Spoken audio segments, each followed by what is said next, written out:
आयुष्या ज्योतिष चैनल में आपका हार्दिक स्वागत है। आप सबको पता है कि 2021 के 20 सितंबर से श्राद्ध पक्ष यानी कि पितृ पक्ष लग चुका है और भाद्रपद की पूर्णिमा से लेकर आश्विन मास की अमावस्या तक ये 15-16 दिन का पितृ पक्ष चलता है। इन दिनों में हम अपने पूर्वजों यानी कि जो माता पिता या कोई बड़े बिछड़ गए हैं, हमसे चले गए हैं और तो उनको याद करते हैं, उनका आशीर्वाद पाने के लिए हम ये पितृपक्ष का जो पर्व है वो मनाते हैं। इन दिनों में आपको संयमित होकर अपने पितरों की पूजा करनी चाहिए।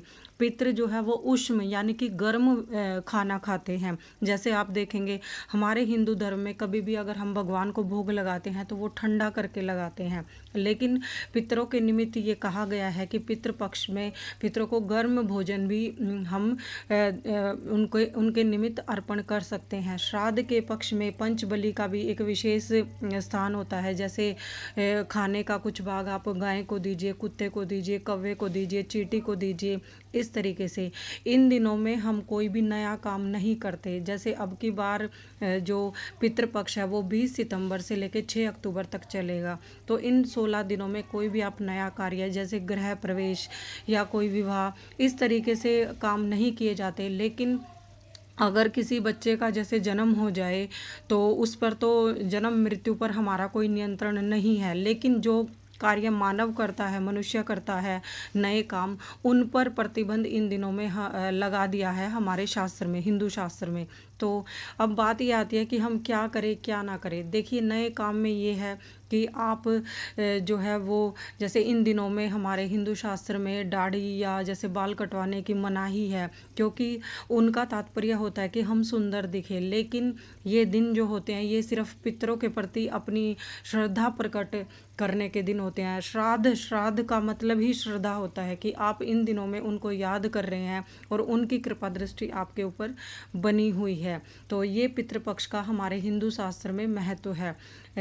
जैसे हम कई जगह जाकर श्राद्ध करते हैं, जैसे गया में पिंडदान होता है या और भी जैसे संगम में होता है।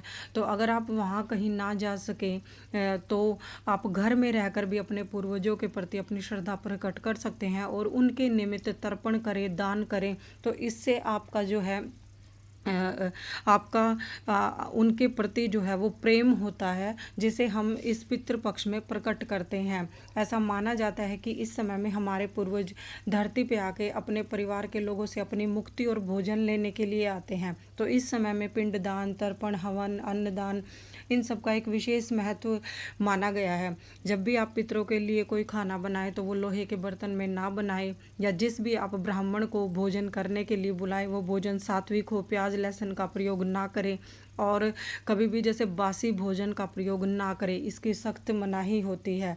और ऐसा करने से जो पितृपक्ष में हम काम करते हैं उससे कुंडली में पितृदोष दूर हो जाता है। और ऐसा कहा जाता है जो लोग अपने पितरों के निमित्त तर्पण नहीं करते हैं तो उनके पितरों की आत्मा को मुक्ति नहीं मिलती है और पितृदोष भी लगता है। इसलिए पितृदोष से मुक्ति पाने के लिए भी पितरों के निमित्त ये श्राद्ध पक्ष हम मनाते हैं। और पितृपक्ष जो है वो आपके संतान के लिए भी आवश्यक होता है, क्योंकि मनुष्य के जीवन में कई तरह के ऋण होते हैं जिसमें से एक पितृ ऋण भी होता है। तो इस तरीके से आप ये श्राद्ध का जो पितृपक्ष है ये पर्व मनाइए। फिर मिलते हैं नए किसी वीडियो के साथ। धन्यवाद दोस्तों।